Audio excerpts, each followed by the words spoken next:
एक शख्स गाड़ी से उतरा और बड़ी तेजी से एयरपोर्ट में घुसा। जहाज उड़ने के लिए तैयार था। उसे किसी कॉन्फ्रेंस में पहुंचना था जो खास उसी के लिए आयोजित की जा रही थी। वो अपनी सीट पर बैठा और जहाज उड़ गया। अभी जहाज कुछ दूर ही उड़ा था कि कैप्टन ने ऐलान किया, तूफानी बारिश और बिजली की वजह से जहाज का रेडियो सिस्टम ठीक से काम नहीं कर रहा, इसलिए हम करीबी एयरपोर्ट पर उतरने के लिए मजबूर हैं। जहाज लैंड होते ही अब वो शख्स बाहर निकला और कैप्टन से शिकायत करने लगा कि उसका एक एक मिनट कीमती है और होने वाली कॉन्फ्रेंस में उसका पहुंचना बहुत जरूरी है।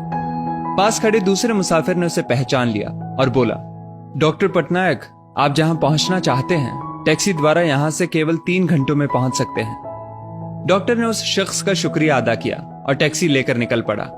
लेकिन ये क्या, आंधी तूफान और मूसलाधार बारिश ने गाड़ी का चलना मुश्किल कर दिया। फिर भी ड्राइवर गाड़ी चलाता रहा। अचानक ड्राइवर को एहसास हुआ कि वो रास्ता भटक चुका है। नाउमीदी के उतार चढ़ाव के बीच उस शख्स को एक छोटा सा घर दिखा। इस तूफान में वही गनीमत समझकर गाड़ी से नीचे उतरा और दरवाजा खटखटाया। आवाज आई, जो कोई भी है अंदर आ जाए, दरवाजा खुला है। अंदर एक बुढ़िया आसन बिछाए भगवत गीता पढ़ रही थी। उसने कहा, माँ जी, अगर इजाजत हो तो आपका फोन इस्तेमाल कर लूं? बुढ़िया मुस्कुराई और बोली, बेटा, कौन सा फोन? यहाँ ना बिजली है ना ही फोन। लेकिन तुम बैठो, सामने चरणामृत रखा है, पी लो, थकान दूर हो जाएगी। और खाने के लिए भी कुछ ना कुछ फल मिल जाएगा, खा लो, ताकि आगे सफर के लिए कुछ शक्ति आ जाए।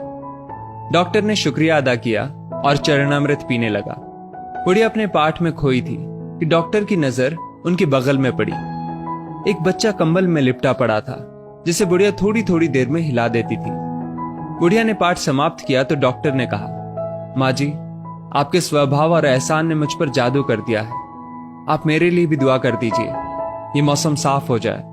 मुझे उम्मीद है आपकी दुआएं जरूर कबूल होती होंगी। बुढ़िया बोली, नहीं बेटा, ऐसी कोई बात नहीं। तुम मेरे अतिथि हो और अतिथि की सेवा ईश्वर का आदेश है।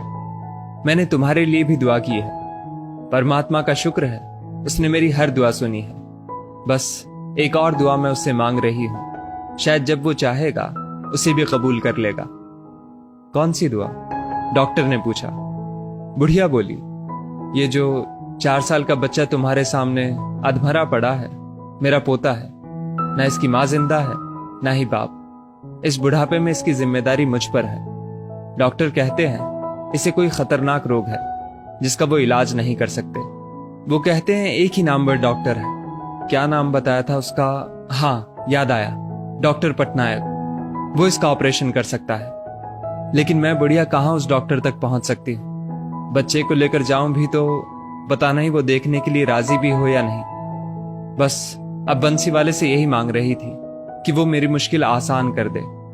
डॉक्टर की आंखों से आंसुओं का सैलाब बह निकला।